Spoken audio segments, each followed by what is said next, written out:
Welcome to Module 5, the final module in our course for becoming a reflective educator. In this week's work, you should be focusing on your continued growth and improvement as a professional educator. The course assignments for this module are due on April 24th. And I also want to take a moment just to congratulate each of you on the completion of your PPAT tasks, which should now be uploaded into the ETS system for your completed submission that was due on the March 30th submission deadline. So that's a huge accomplishment, and you all need to take a minute to celebrate having that completed. So congratulations. You've reached another milestone. So for our course assignments that are due for completion for April 24th, we're going to be discussing your biggest takeaways and professional goals from the PPAT portfolio process. Also, we'll discuss your goals for continuous improvement, as well as tools and methods that you can use to reach those goals. So we may be talking about informal and formal ways that you can continue to grow as an educator throughout your future years in the profession.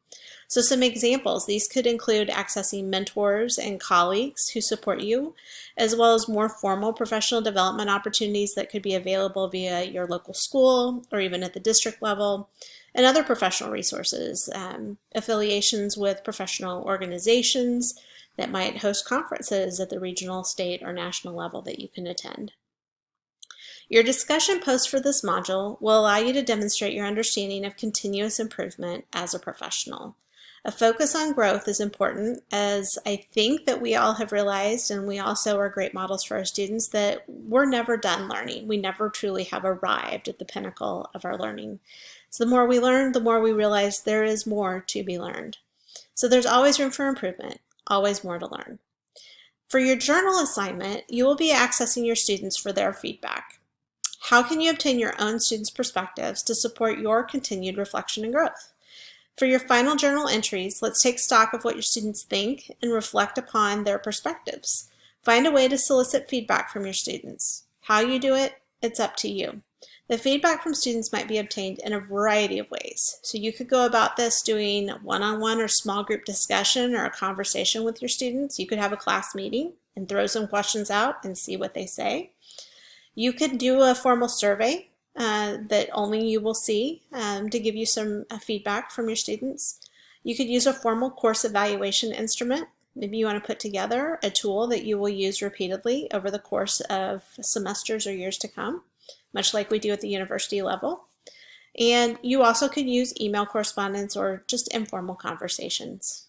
All these are great ways to gather feedback.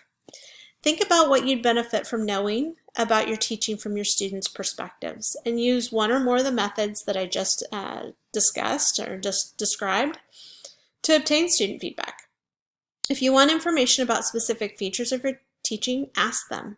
Be sure and also ask students open-ended questions like what they would like to experience in the future in your class. So perhaps you might even want to consider how to obtain feedback from your focus students that were part of your PPAT. Think about how you'll reflect on the information.